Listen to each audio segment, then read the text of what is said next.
simplement un canal que tu vas utiliser parce que tu es invisible et c'est toi qui es censé agir. Dispose aussi les cœurs de tes enfants qui doivent donner l'importance à cette parole. Au nom de Jésus-Christ, Amen. Amen.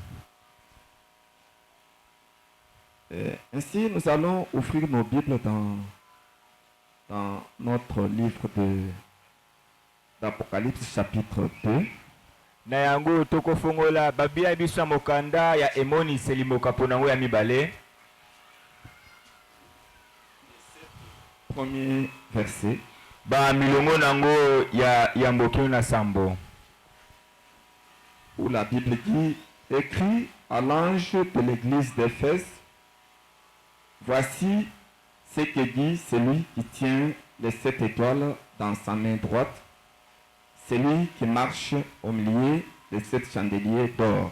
Wapi Biblia zali koloba ete koma na mwanji eklezia ya Efeso tala moto oyo atelemi na minzoto sambo na loboko ya mobali oyo azali kotambola na kati ya minda oya wolo minda samba wolo.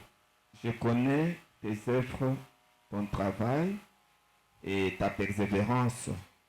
Je sais que tu ne peux supporter les méchants, que tu as éprouvé ceux qui se disent apôtres et qui ne le sont pas, et que tu les as trouvés menteurs.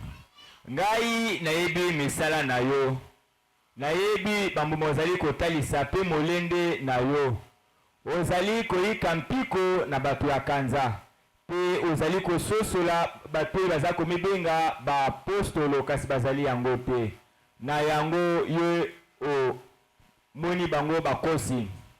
Que tu as de la persévérance, que tu as souffert à cause de mon nom, et que tu ne t'es point lassé. Na yango yo oyiki mpiko pe onyokwami na tina kombo na ngai atako bongo yo otikali na nzela te. Mais ce que j'ai contre toi, c'est que tu as abandonné ton premier amour. Kasi eloko naza kotemela yo ezali ete yo obwakisi bolingo na yo ya liboso. Souviens-toi d'où tu es tombé, répands-toi et pratique tes premières œuvres, sinon je viendrai à toi et j'ôterai ton chandelier de sa place, à moins que tu ne te répandes. Na yango mekanisa malamu pe yeba esika yo okweye pe yambola masumu na yo pe sala misala ya liboso ozalaki na yango soki te na kozonga epa na yo pe na kolongola mwinda oyo nesika na yango kino ete yo yambola pe po tubela. Tu as pourtant ceci, c'est que tu hais les œuvres des Nicolaïtes, œuvres que j'ai eux aussi. Na yango o zalaki pe koina misala oya Nicolaïte oyo ngai pe naza koina. Que celui qui a des oreilles entende ce que l'Esprit dit aux églises. À celui qui vaincra, je donnerai à manger de l'arbre de vie qui est dans le paradis de Dieu.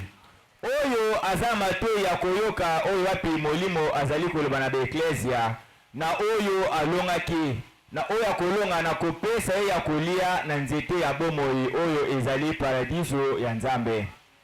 En plus, le très cher Jésus-Christ bénit la lecture de sa parole. Kikati nkolo Yesu Kristo abakisa mapamboli na botanga iloba na ye. Veuillez vous asseoir. Ce soir, nous allons continuer avec notre enseignement sur le livre d'Apocalypse. Na pokwa lelo tozali kokoba na mokonzi na biso na oyo etaleli mokanda ya emoniseli. C'est un enseignement très important. Malakisi moko ya motuya makasi koleka. J'aimerais que vous puissiez suivre ça attentivement. Na kosepa ete ba kolanda yango penza bokebi nyonso. Et c'est une source de bénédiction pour chacun de nous. Ezali solo liziba mapamboli pona moko na biso. Et ce sont des petits conseils que le Seigneur est en train de donner. Ezali batolia moki oyo nkolo azali kopesa. Et puis ils sont très nécessaires. Oyo ezali pe motuya makasi. Parce que nous n'enseignons pas les séquences de l'Église comme de l'histoire. tozali kolakisa bilembo sambo eklezia lokola masapongi to masolo te. Non. Mais ce sont les mêmes choses qui se sont passées dans les âges passés.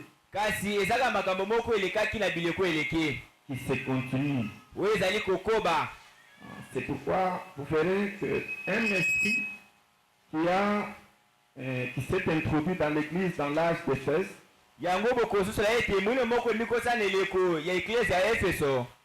c'est le même esprit que vous verrez se continuer et puis se manifester en plein dans l'âge de la Odyssée. Ce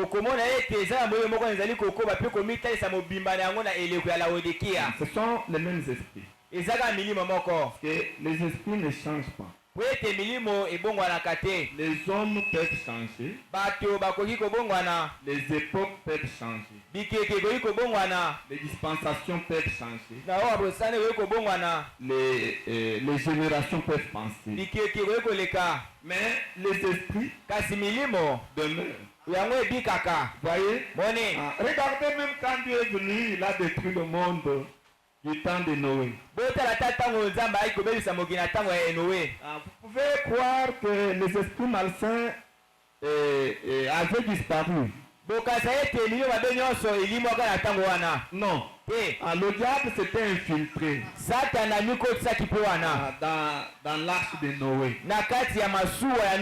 Il s'y était infiltré par l'intermédiaire de l'un des femmes des enfants de Noé. C'est pourquoi quand ils se sont multipliés dans la ville de Babylone, à cette époque-là, Babel, ils se sont multipliés. Ils avaient vécu dans le monde antédiluvien. Ce sont les mêmes esprits qui se sont manifestés après le déluge. C'est pourquoi les mêmes esprits qui étaient du temps d'Éphèse, ce sont les mêmes esprits que vous verrez dans l'âge de la Odyssée. Le prophète montre que cette fois-ci, ces esprits vont se manifester dans leur plénitude. Voyez-vous que c'est un âge où chaque chose devra se manifester dans sa plénitude. Voyez-vous? Il faut faire attention.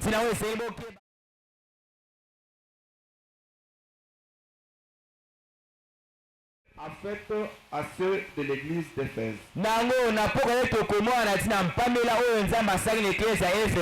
Donc c'est que Dieu n'a pas apprécié. Et réprimand. Les choses que Dieu détestait. Voyez? Et s'il les a détestés à ce temps-là, il les déteste aussi aujourd'hui. Voyez-vous? C'est ça que nous allons parler ce soir. Et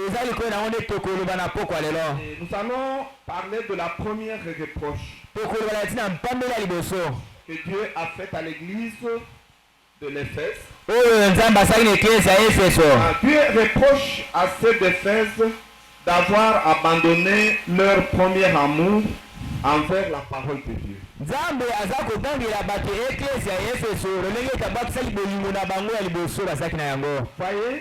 il leur reproche ça. Il leur dit qu'ils ont abandonné leur premier amour. Voyez-vous? Et ils ont abandonné ça. Quelque chose que Dieu n'avait pas aimé. Quand le prophète explique comment ils avaient abandonné le premier amour, il dit c'est parce que ces croyants ne pratiquaient plus les bonnes œuvres que la parole leur demandait de faire. Voyez-vous? C'est ça.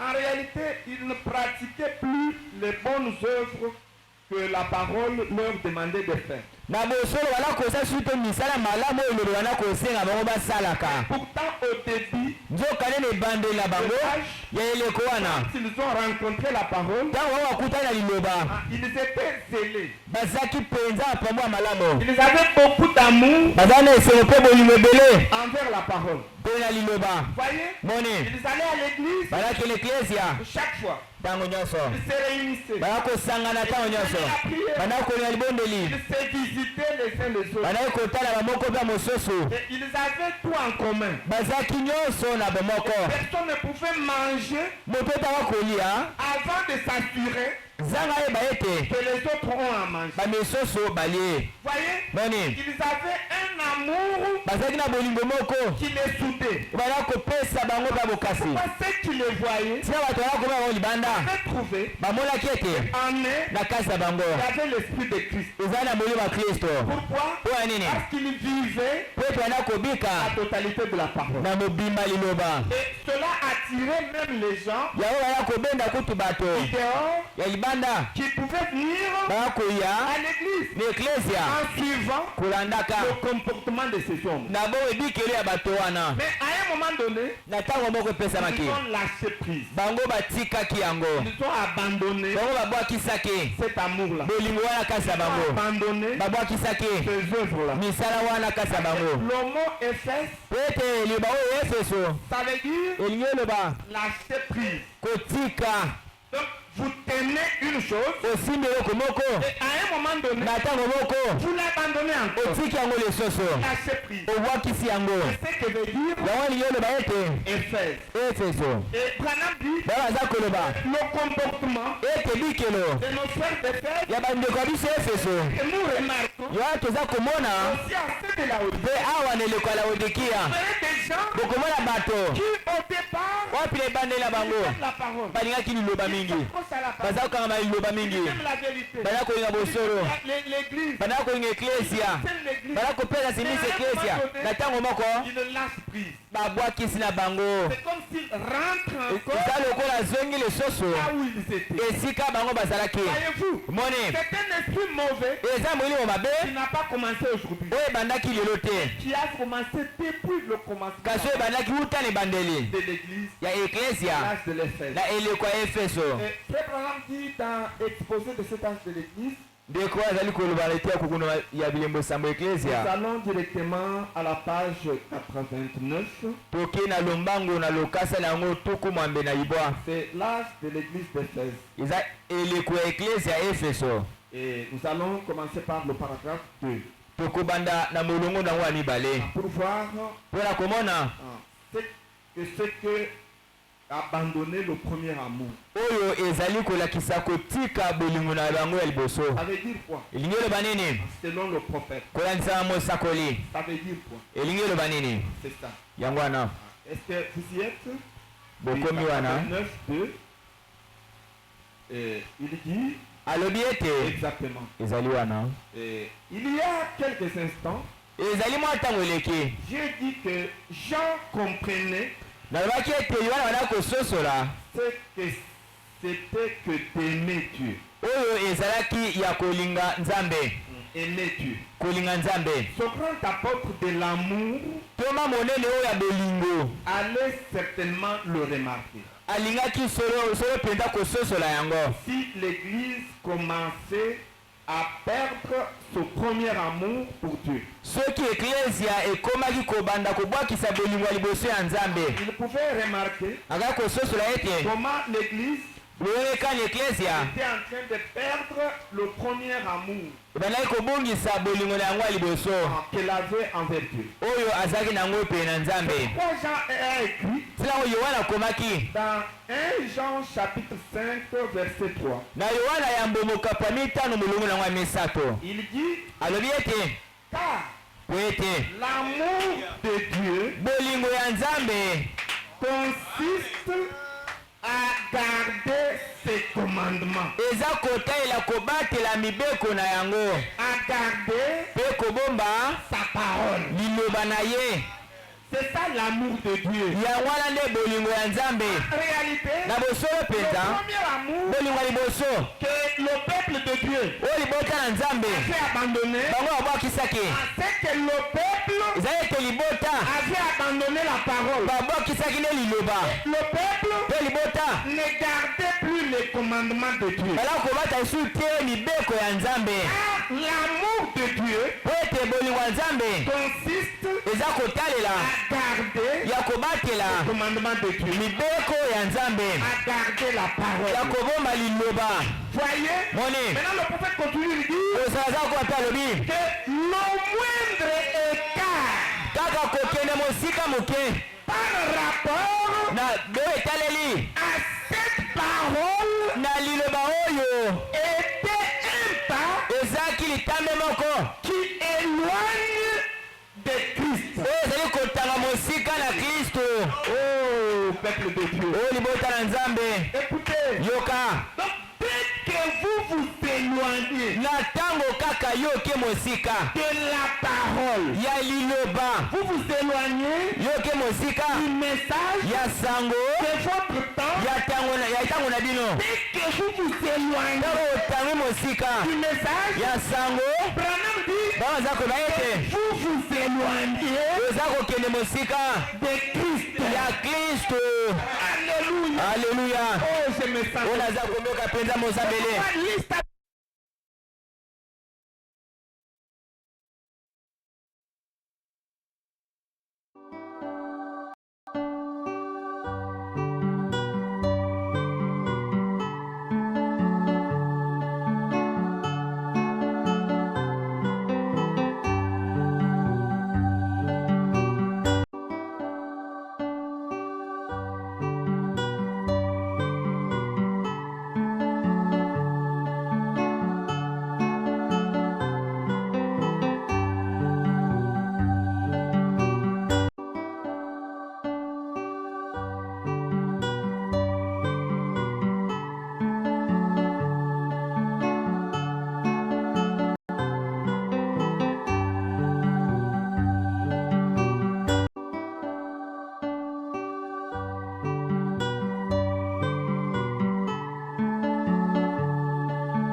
akelaki mosika son compagnon ya mokambi na ye ya bomoi qui était Christ oyo ezalaki kristo au jardin d'Éden. na kati elanga ya edena Voyez, mone c'est ce qui l'a affaibli. ya wana elembisaki eva Les peuples de Dieu, yoka libota na nzambe c'est la même chose. eza likambo moko lelo mpe Si vous voulez être fort, soki ozala mokasi restez attaché au message. yotikala kokangama na sango ya ntango Le message de Branham, ete sango ya bwaname derrière ce message, na nsima sango yango il y a Christ.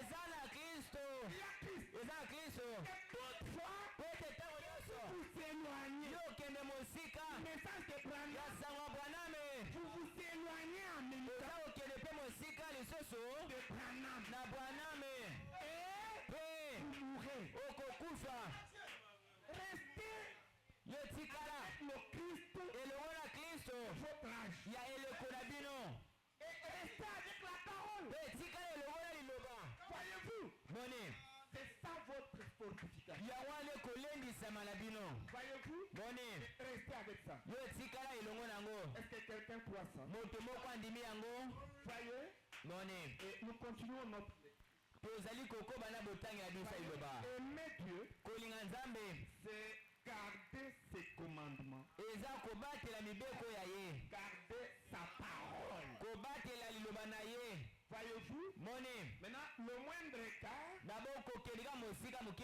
par rapport à cette et un pas ezalaki tambe moko qui éloigne de Christ. oyo ezali kotalisa mosika ya Kristo Ah, écoutez, yoka sikawa on dit, babaza koloba les gens disent bato baza koloba ete qu'ils aiment Dieu. ete balingaka nzambe Ah, ils disent qu'ils aiment Dieu. bango baka ete biso tolingi nzambe Ils vont à l'église bango mpe bakendaka eklesia et puis ils crient, bagangaka mpe crient même. bagangaka mpe kutu Ils se réjouissent, basepelaka nzembo eklesia ils chantent, bayembaka mpe bakantike ils se sentent bamiyokaka mpenza dans les émotions. na kati ya kotutuka Voyez-vous, moni mais kasi une fois kaka mbala moko tout cela terminé, solaka bango esili observez bolandela pour voir mpona kotala s'ils sont dans la parole. soki baza na kati ya liloba oyo naza komioka mosambeli aleluya L'essentiel, na bango ya motuya ce n'est pas de crier. eza koganga te L'essentiel, oya motuya ce n'est pas d'entrer dans les émotions. eza kokota te na kati ya kotutuka J'ai vu des frères bamona bandeko et des sœurs. L'émotion, kokota na kati ya kotutuka kobalukaka jour suivant, kasi lobi eza kolanda leur vie, bomoi na bango ça désirait.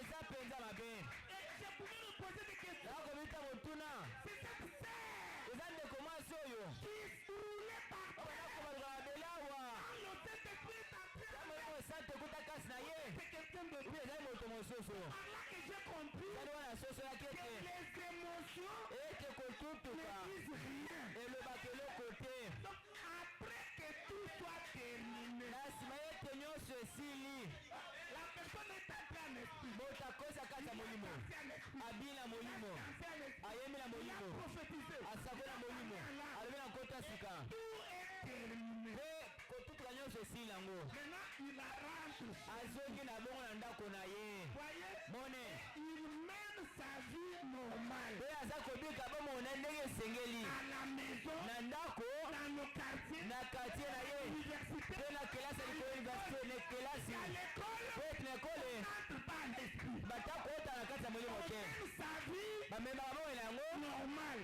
ndenge ezala bato nyonso Madame dit, baobi ete c'est à ce moment-là eza na ntango wana que vous allez les regarder. kotala moto wana malamu mpona komona Ils sont de Dieu, soki bazali ya nzambe to mpe ils ne sont pas de Dieu. baza ya nzambe te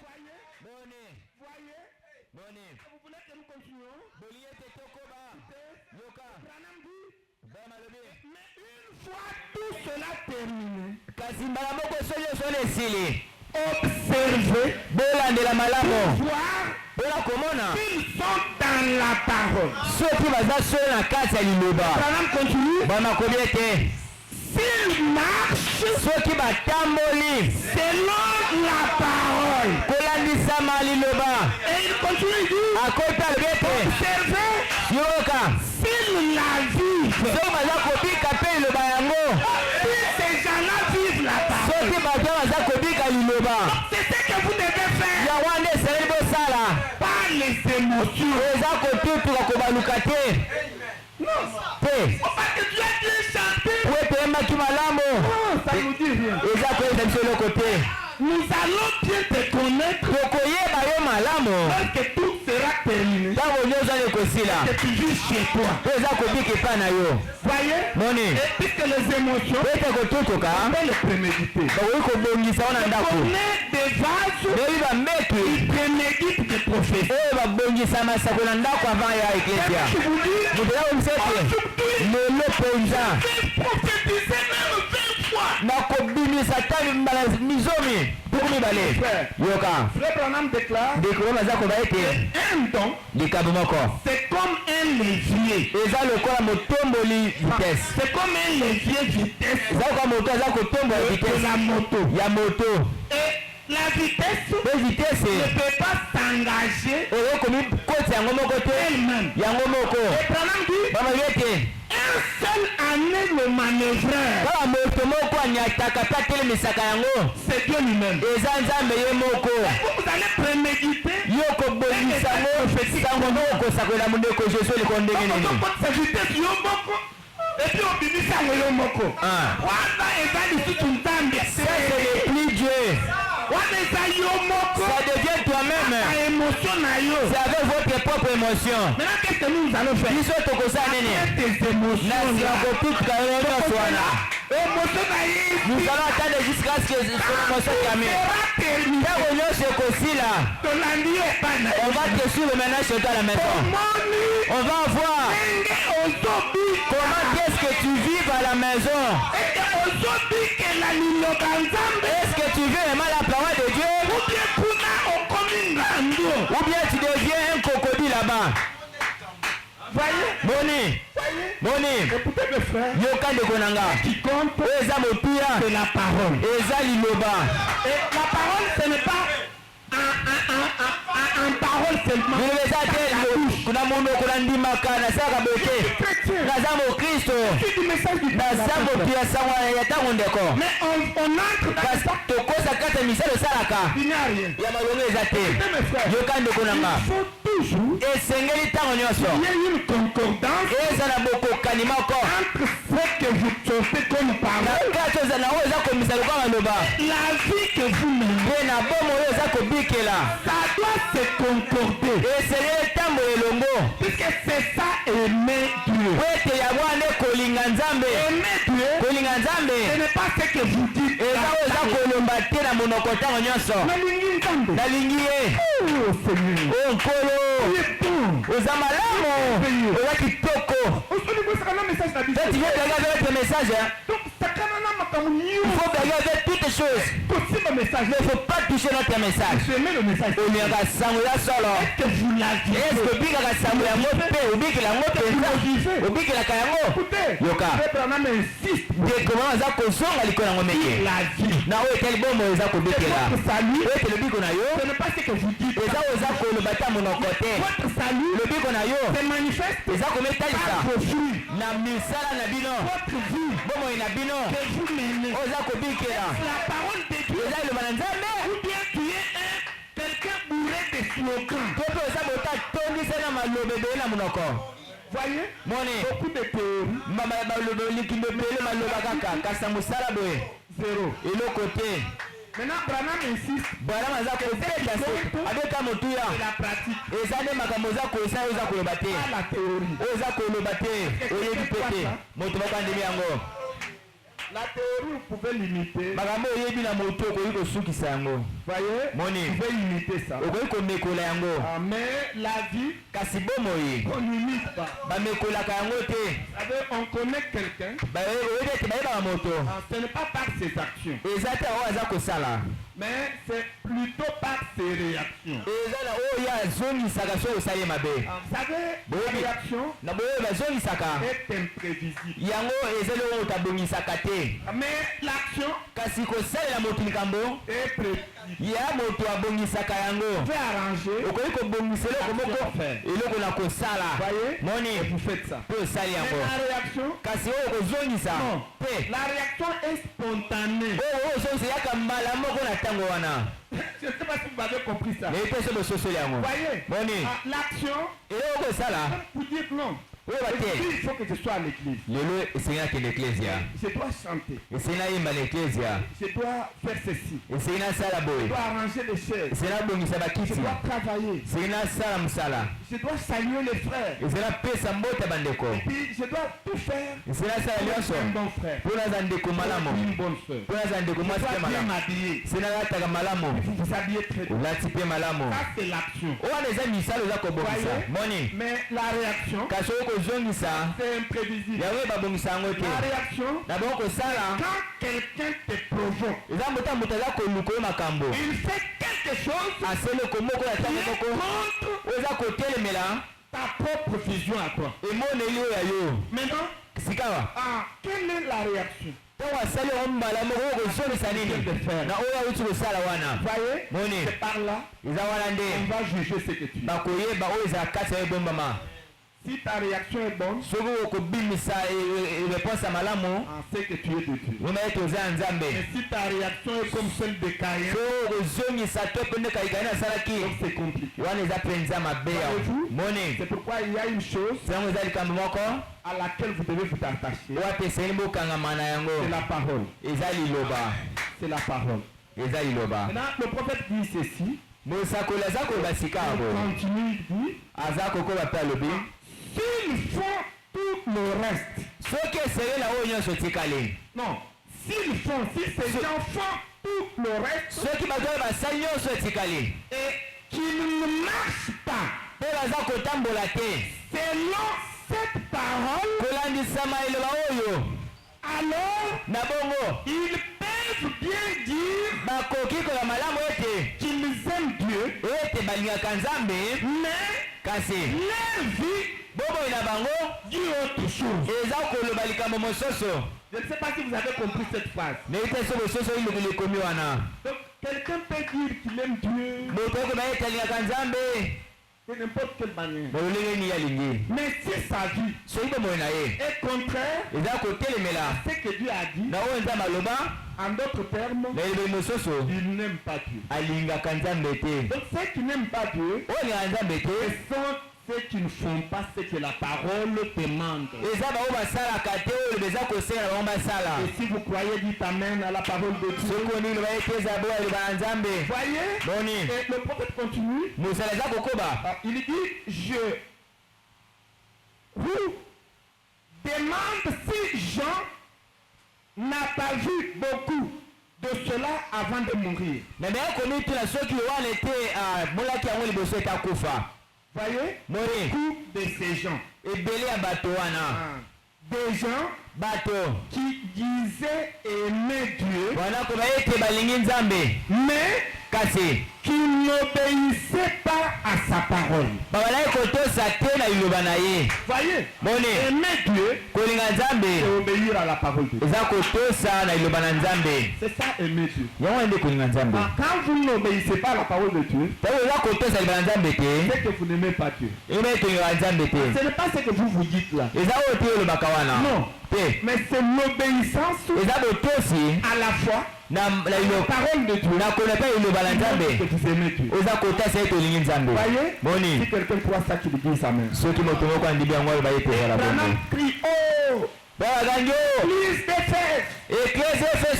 Quelque chose est en train de vous arriver.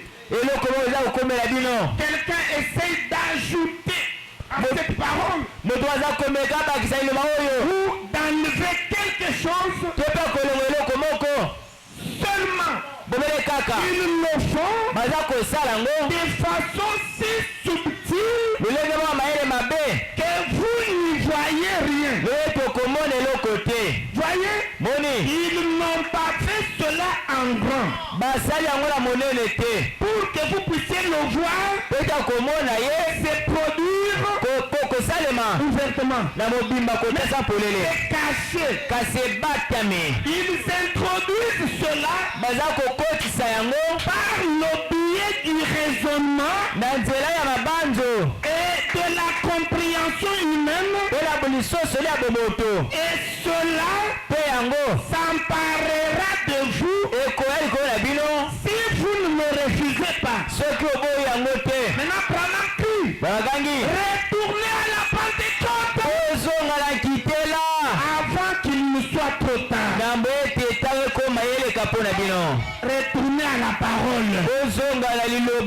Peuple de Dieu. Retournez à la parole. Est-ce que vous aimez Dieu? Et nous allons lire une portion de la parole. Intitulé Le Consolateur. C'est prêché en 1961. C'est prêché le 1er octobre. Au paragraphe 77. Nous allons voir ce que le Seigneur a dit à travers le canal de son prophète. Frère Maram dit ceci. Dieu peut avoir un peuple sous son contrôle. Voyez, il peut avoir un peuple sous son contrôle. S'il peut trouver un homme ou une femme qui ne fait pas de compromis avec sa parole. Voyez, c'est ça le peuple de Dieu. Il est sous le contrôle de Dieu. C'est quand il trouve un homme ou une femme qui ne fait pas de compromis avec la parole, mais qui peut se tenir là comme le rocher des âges, croyant chaque parole et croyant que Dieu est derrière sa parole.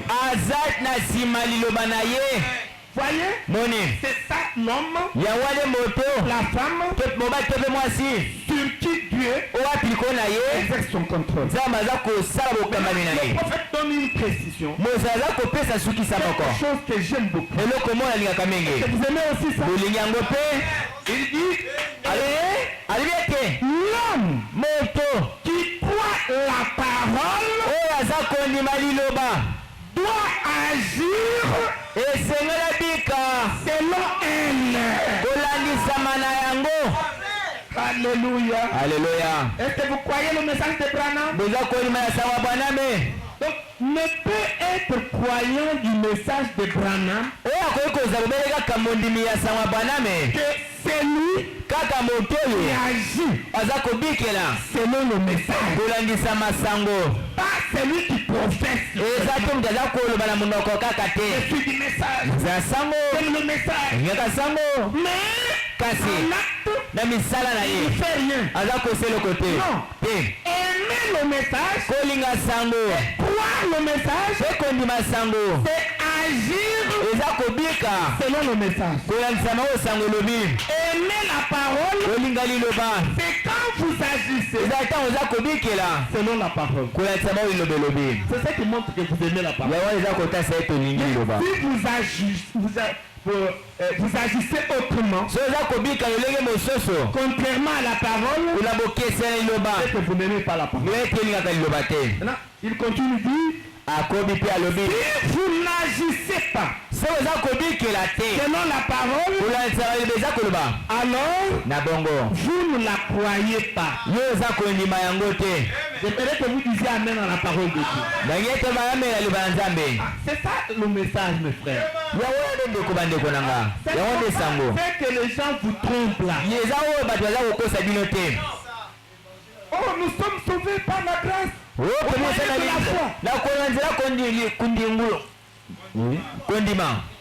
Et puis vous buvez, vous fumez. Frère, le message on ne fume pas. Dites là, un petit croyant, nous n'entrons pas au ciel par de nos œuvres. Nous sommes sauvés par la grâce de Dieu. Et comment on est sauvé? Nous croyons le message. Je crois le message. Et je suis sauvé. Écoutez, Branham dit ceci. Vous voulez que nous puissions répéter le message? L'homme qui croit le message doit agir agir selon le message. Et si vous n'agissez pas selon la parole,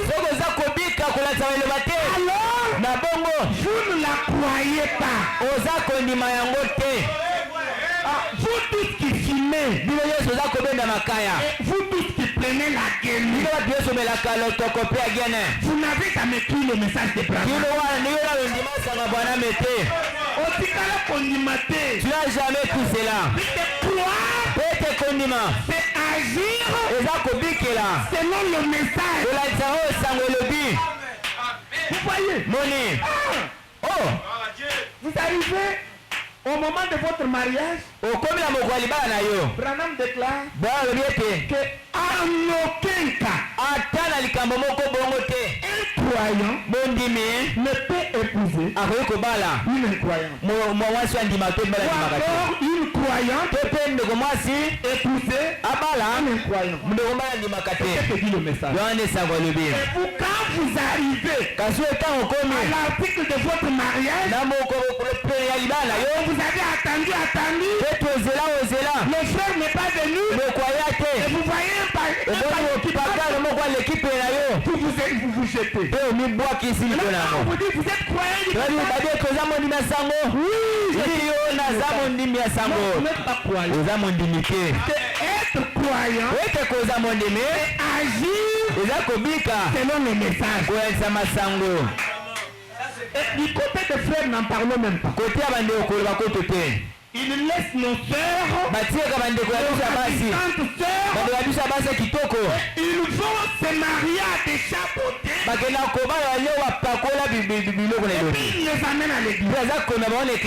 Et il fait tout pour la faire baptiser promptement. Vous voyez une sœur, dans une semaine, 2 semaines, vous la baptisez. La 3e semaine, le frère m'a demandé. C'est suspect. Nous appelons les amenelés. Les amenelés. Chrétien ne va pas faire ça. Voyez, il ne faut pas amener quelqu'un sur cette base-là. On ne marie pas sur cette base-là. Vous avez besoin d'un mari, Dieu vous donnera un bon mari. Vous avez besoin d'une femme, Dieu vous donnera une bonne femme qui croit la parole. Tout dépend de la foi que vous avez. Voyez, mais si vous agissez autrement que ça, alors vous ne croyez pas. Vous ne croyez pas. Vous êtes en train de donner des exemples pour comprendre ce que c'est que croire la parole. Croire la parole, ce n'est pas ce que vous dites par la bouche. Non. Croire la parole, c'est ce que vous faites dans vos œuvres. Voyez, dans vos actes, c'est ce que vous faites. Voyez-vous, c'est ce que vous croyez. Voyez-vous, si vous croyez la parole, vous allez vivre la parole. Est-ce que quelqu'un peut avoir le souci de vivre la parole de Dieu? Vivez la parole de Dieu. Quoi qu'il arrive. Voyez, vivez la parole. Si vous traversez des moments difficiles, n'abandonnez pas la parole. Voyez-vous, ne lâchez pas prise. Voyez-vous, gardez votre premier amour. Voyez-vous, restez attaché à la parole. Et vivez la parole. Est-ce que quelqu'un va vivre la parole de Dieu? Oui, vivez la parole. Et le prophète continue, il dit, et vous pouvez la mettre en action. Voyez, quand vous vivez la parole, c'est alors que vous la mettez en action. On ne met pas la parole en action par le verbe. Je suis chrétien, je suis chrétien. Zamo Kristo, Zamo Kristo. Ce n'est pas de cette manière que vous allez mettre la parole en action. Vous mettez la parole en action lorsque vous la vivez.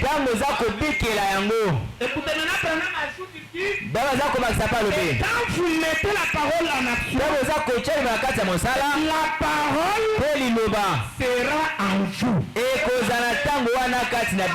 C'est-à-dire que la parole va entrer en vous.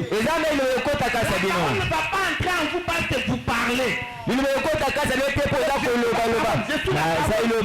Non, vivez la parole et la parole entrera en vous. Voyez, il faut aimer la parole et vivre la parole. Est-ce que quelqu'un croit ça? Oui. Ah, c'est dur, mais il faut l'appliquer.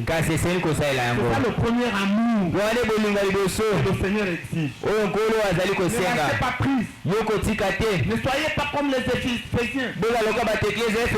Aimez à la parole et puis vous relâchez. Voyez, regardez. Je vous donne un autre exemple. Frère Branham dit, il dit que quand vous êtes membre effectif d'une église locale, voyez, vous n'êtes pas un sympathisant.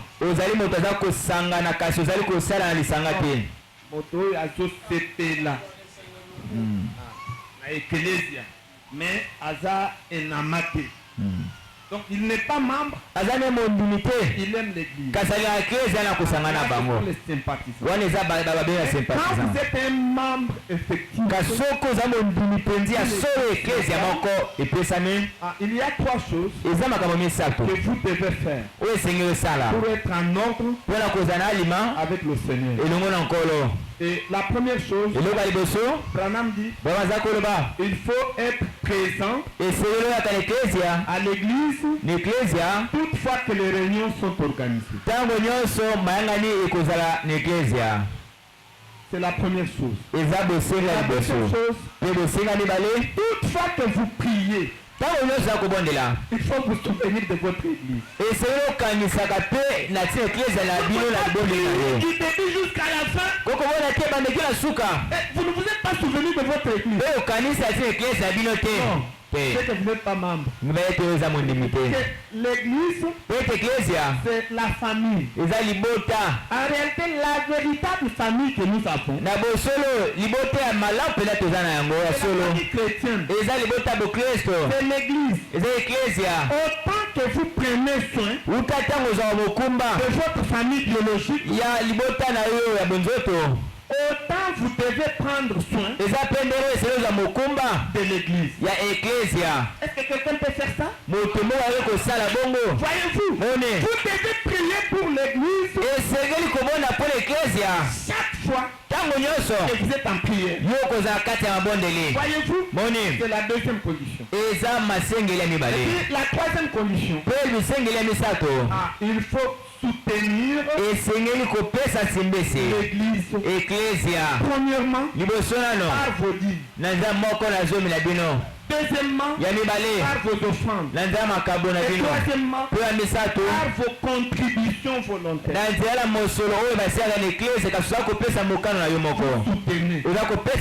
L'église, c'est trois choses. Votre présence physique. Voyez-vous? Et puis votre prière chaque jour. Et troisièmement, votre argent. Voyez-vous? En apportant dîmes et offrandes, en donnant les cotisations. Si on en a besoin. Alors, vous êtes membre effectif de cette église-là. Branham dit que là c'est une responsabilité sacrée. Voyez? Et vous devez agir selon ça. Si vous ne le faites pas, quand vous n'agissez pas selon Dieu. Voyez-vous? Faites attention. Les petites choses que vous négligez. Ce sont ces choses qui soutiennent les grands. C'est qui ouvre les portes. Voyez-vous? C'est qui vous apporte les bénédictions. Voyez? Mais la plupart d'entre vous les négligent. Ils veulent que nous puissions en faire des prédications, des enseignements. Observez les petits principes de la parole. Voyez-vous? Aimez la parole de Dieu. Aimez l'église. Le prophète déclare que si l'esprit de Dieu est en vous, vous ne serez pas tranquille de voir les portes de l'église s'ouvrir et vous êtes à la maison. Non. Vous brûlez d'envie d'être à l'église. Voyez, c'est ça aimer Dieu. Aimer Dieu, en réalité c'est placer Dieu en première position dans tout ce que vous faites. Dans votre vie, vous placez Dieu en première position. Vous ne devrez pas vous absenter de l'église au hasard. Non. Si vous vous absentez au hasard, c'est que vous ne croyez pas la parole. Il y a même des frères et sœurs, pendant que nous prêchons, ils sont en train de regarder la télévision. Ou encore ils sont sur leur téléphone, sur leurs Android, en train de regarder les images, les films qu'on a placés là. Alors que la parole est en train d'être prêchée. Non, ça ce n'est pas aimer Dieu. Ça ce n'est pas aimer la parole. Vous ne pouvez pas aimer la parole, agir de la sorte. Un chrétien, il a un cœur qui brûle, voir l'église s'ouvrir, être à son poste du devoir, pour écouter la parole de Dieu. Il ne peut s'absenter que quand il est empêché quelque chose d'important, quelque chose d'incontournable. Peut-être un travail commandé, un travail de l'État. Il va travailler à cette heure. Et qui doit travailler à cette heure. À ce moment-là, il te comprend. Mais si c'est ton travail, c'est ton commerce, c'est ta maison, tu as la possibilité de fermer quand tu veux et ouvrir quand tu veux. Tu n'as pas de pardon. Tu n'as pas de raison à donner. Voyez, présentez-vous à l'église. Voyez-vous, c'est alors que vous serez en ordre avec la parole. Le premier amour. Voyez, quand vous avez cru le message, vous n'étiez pas en train d'agir comme vous avez. Quand vous avez cru le message, dès qu'il est 15 heures, vous voyez déjà ce que vous devez faire. Voyez, même si vous travaillez, vous dites non, vous pouvez demander l'autorisation. Aujourd'hui c'est le jour de qui? Au début c'était comme ça. Mais aujourd'hui, qu'est-ce que vous faites? Non. Aujourd'hui même quand vous n'avez rien à faire, vous êtes à l'aise. Et puis les huissiers sont là. Il y a 30 minutes de méditation. Oh là là. Je ne sais pas s'il y a 5 ou 10 personnes ici pour 30 minutes. C'est compliqué. Nous nous retrouvons avec peu de gens. Voyez-vous, Ce n'est pas de cette manière. Vous avez abandonné le premier amour. Cet amour-là est parti. Voyez-vous, quand vous avez cru, vous aviez vraiment la pression sur le d'entrer au ciel. Vous le trouvez en dehors du message de Branham. Il n'y a pas de salut. Il n'y a pas de vie. Aujourd'hui, cet amour-là est parti. Vous ne vous intéressez même plus au message. Vous êtes devenu syndicat Tiakal. Comme frère Branham, frère Rodi les appelle. Il dit pasteur. Les croyants, les syndicats.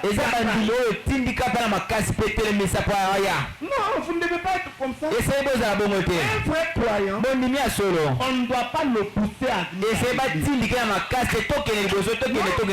Il sent lui-même dans son cœur la volonté de venir à l'église.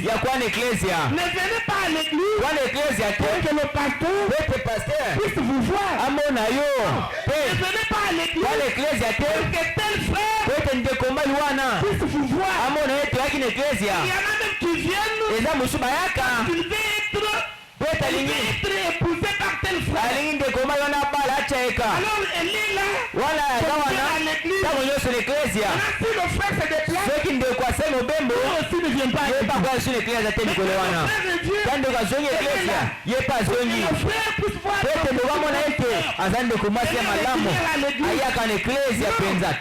on ne vient pas à l'église sur cette base-là. Le Seigneur ne va pas vous aider. Venez à l'église en expectative de recevoir de Dieu quelque chose. Depuis la maison, priez, vous dites, oh Seigneur, j'aimerais que quand je vais arriver, tu puisses oindre ton serviteur, que ce qu'il va prêcher, que cela puisse me concerner, que cela puisse me changer. Écoutez, Branham dit, nous venons dans l'église pour devenir de meilleures personnes.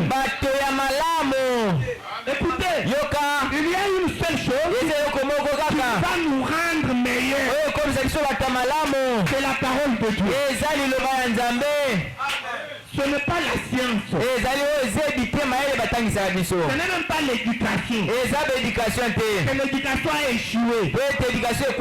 Aujourd'hui nous avons des koulouna, cravates, mais qui sont des docteurs, qui sont des professeurs d'université, qui volent l'argent de l'État, qui détourner même 500 millions de dollars. Et ils pénalisent le pays. Il prend cet argent, il va avec en Europe. Alors que les fonctionnaires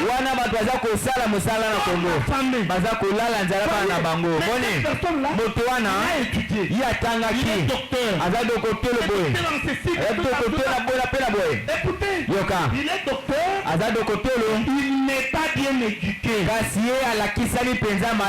Voyez-vous, parce que l'éducation qu'il a eue, ce n'est pas le christianisme. Il a eu autre chose. L'éducation a échoué. C'est la parole qui transforme. C'est pourquoi Frère Branham s'était opposé à un certain savant, et parmi les savants du XXe siècle. C'était un philosophe de la nationalité française qui s'appelle Jean-Jacques Rousseau.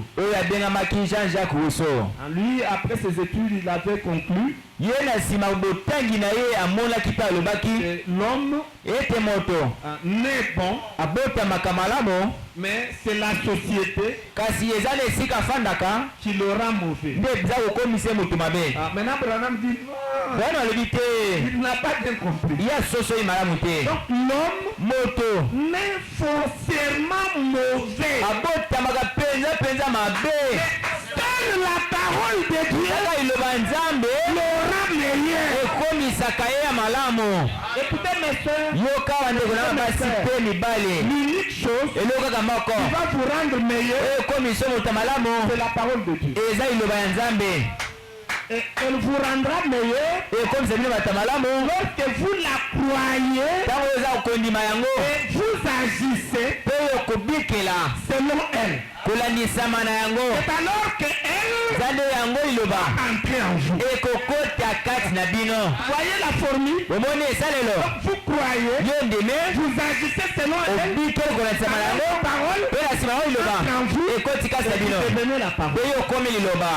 Vous devenez une meilleure personne.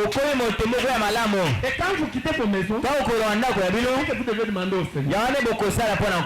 C'est ce que vous devez demander au Seigneur. Vous dites, Seigneur, quand j'arrive à l'église, le prédicateur touche à mes défauts.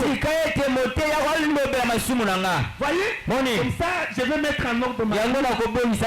Devenir une meilleure personne. Vous devez devenir de meilleures personnes.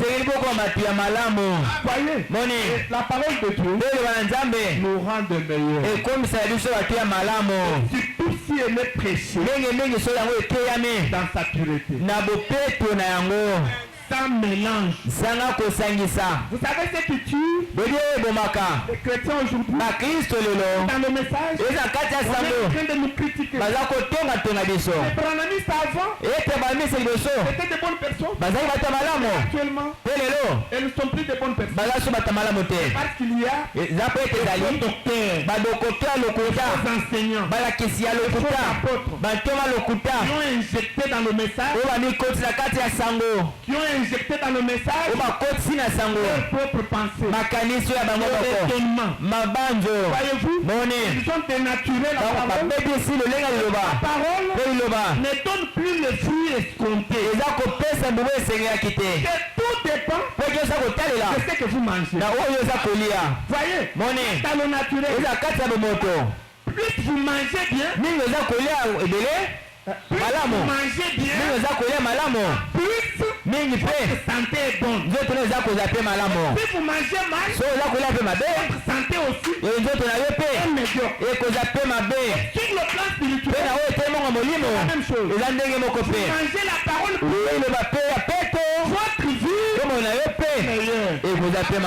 Vous mangez la parole mélangée aux pensées des hommes, ça crée une hybridation. Votre vie ne sera pas meilleure. Vous serez un chrétien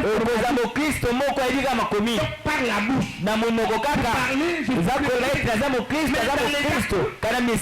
il n'y a rien. C'est ce qu'on appelle la discordance entre ce que vous dites et ce que vous faites. Ça, il y a discordance. Non, là ça ne va pas. La véritable nourriture va créer la concordance entre ce que vous dites et ce que vous faites. C'est la même chose. Ce n'est pas vous qui allez témoigner. Vous êtes chrétien. Ce sont les gens qui vivent autour de que souffrir ici, c'est un vrai chrétien. C'est une véritable chrétienne. Pourquoi? Parce que votre vie, c'est ce qui va le témoigner.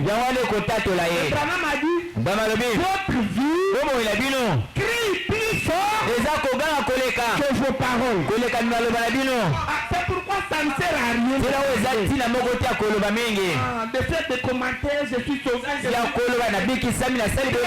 Non, vivez la parole. Et Branham a prêché. Il a dit, vivez-moi une prédication au lieu de me la prêcher.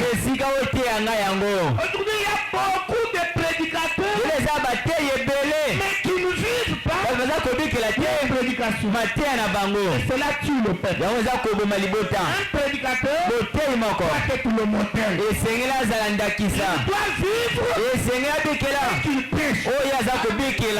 Vous prêchez l'amour, mais vous-même, la haine. Plein de haine. Plein de haine. Mais il vient à la chair. Aujourd'hui, nous allons voir le thème que nous avons abordé. L'amour divin. Qui veut qu'on puisse parler de l'amour?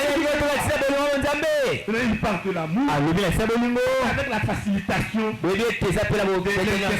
Il prend son ordinateur. Prac.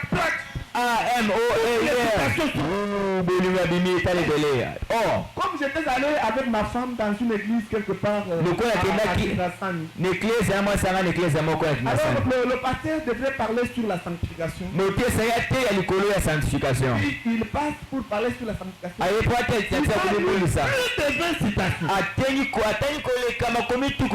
Et puis, imaginez-vous, je n'avais rien compris.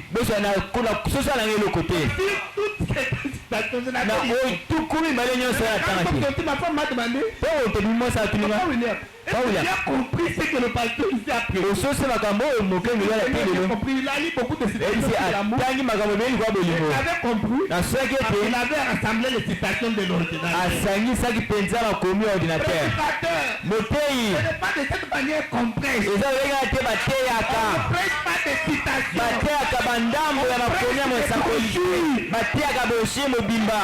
Voyez, ne prêchez pas des citations.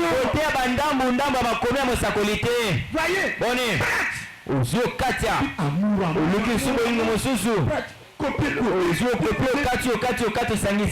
l'amour divin.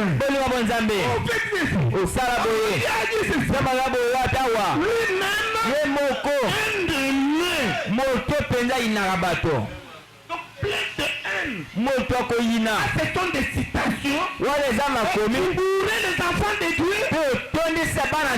Des citations. Écoutez, au lieu de lire les citations, il fait l'amour. Et quand vous vivez l'amour, au peuple de Dieu, il voit l'amour. Voyez, l'amour, c'est simple. C'est vivre pour les autres. Ne pas chercher à faire à quelqu'un quelque chose que vous ne voulez pas qu'on puisse faire pour vous. C'est ça le mot amour. Voyez, aimer, ça veut dire quoi? Ne pas vouloir faire à autrui, à votre soeur, quelque chose que vous ne voulez pas faire sur vous. C'est ça l'aimer. Posez-vous la question. Qui réellement vous aimez? Je prends seulement un petit exemple. C'est les critiques et les médisances. Maintenant, posez-vous la question. Si vous entendez des frères et des sœurs en train de vous critiquer, vous n'êtes pas là. Ils vous critiquent. Ils parlent de vos choses négatives. Comment vous venez à l'église en retard. Depuis comment vous vous habillez mal. Comment chez vous vous ne savez pas préparer. Vous préparez les choses trop salées. Et puis tout ça. Maintenant, posez-vous la question. Si vous entendez un frère ou des frères vous critiquer comme ça, ou vos soeurs vous critiquer comme ça, est-ce que vous serez d'accord? Est-ce que vous serez content? Posez-vous cette question. Si vous ne pouvez pas être content pour une chose, alors ne le faites pas pour aux autres. Une sœur vient, il commence à parler de quelqu'un d'autre. Sœur Annie. Comment ça va? Tu sais ce qui se passe dans l'église? Tu connais telle sœur? Je la connais. Vraiment? dans l'église. L'église penza makamba boye. Mais votre changer qu'on puisse aller écouter des bandes à la voix de Dieu. La voix de Dieu a déjà fermé la porte de l'écoute des bandes. La voix de Dieu a cagné du coquin à Koyoka Kababand. La voix de Dieu a compris que beaucoup de chauves-souris qui n'aiment pas être contrôlées par des pasteurs vont se cacher là-bas. On a fermé la porte. Allez dans les églises. Basosole te bangembo ebele badingi te bakamba kabona bakenge banda bo na mabe baza bakangi bikuke na koso na ecclesia. Est-ce que vous impactez Azali même Azali Kaba qui ne veut pas être conduit par un pasteur. Ce n'est pas une brebis. Azali Kaba mobali. Ils allaient se cacher à la porte de Dieu. Donner l'ordre de fermer. Il n'y a plus de programme là. Voyez? Il ira où? Aucune soit d'être contrôlé. Et aimer les autres. Ne critiquez pas. Maintenant, au lieu d'interrompre votre soeur, maintenant vous entrez en chorale.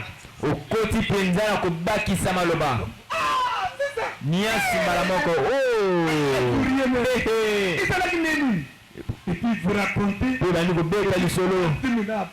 On a les critiques. C'est bon. C'est bon vraiment. Sentez à l'aise. Si vous êtes 2 ou 3. Vous sentez à l'aise. Voyez. Maintenant votre sœur est absente. Mais vous êtes en train de la critiquer. Maintenant Frère Branham dit, ce que vous faites là, c'est un poignard sur le dos de votre soeur. Tuer quelqu'un, pas prendre seulement la machette et égorger sa tête. Tuer quelqu'un, c'est aussi parler en mal de cette personne-là dans son absence. En son absence. Vous parlez de vous. Mettez-vous à sa place. Si on parle de vous, vous allez accepter. Comme vous ne pouvez pas accepter, vous critiquez. Vous aussi, ne critiquez pas. C'est ça l'amour. Critiquez votre soeur. Vous ne l'aimez pas. Voyez, vous ne l'aimez pas. Vous n'avez pas l'amour. Et la Bible dit, seul l'amour entrera au ciel. Maintenant, si vous ne l'avez pas, vous n'entrerez pas au ciel.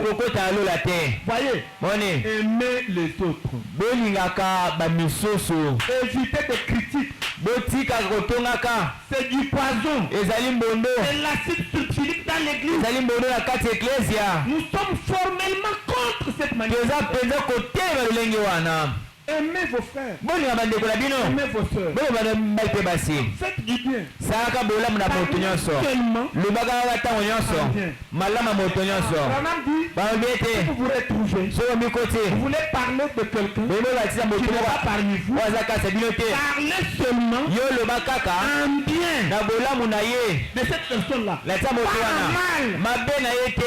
Parler en mal, c'est pas critiquer. Et Dieu n'est pas pour c'est un gros démon. Il appelle l'acide sulfurique. Ça détruit l'église. Et nous ne voulons pas ça. Voyez-vous, aimez les autres. Ne leur faites pas du mal. Que le Seigneur vous bénisse.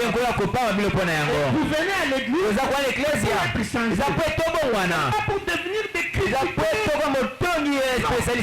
L'église n'est pas un lieu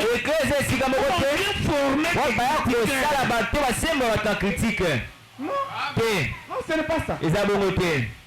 Vous venez et vous devenez de plus en plus critique. Vous quittez la maison avec un bon objectif. Si vous venez vraiment avec la volonté de croiser la parole, de recevoir un conseil qui va vous édifier. Le Seigneur va vous modifier. Et vous allez aimer la parole, vous allez croire la parole, vous allez agir selon la parole. Et la parole là, la parole est amour. La parole c'est Dieu. Dieu est papa. Et si vous avez Dieu en vous, vous n'allez pas aimer critiquer les autres. Mais vous allez parler toujours en Dieu.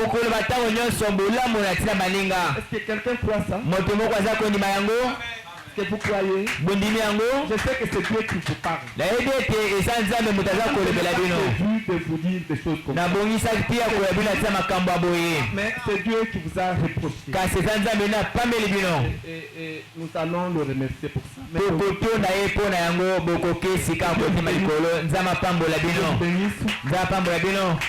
Que Dieu vous bénisse. Nous allons demander aux frères de monter pour nous entonner un cantique. Tous mes péchés sont sans laisse à laver.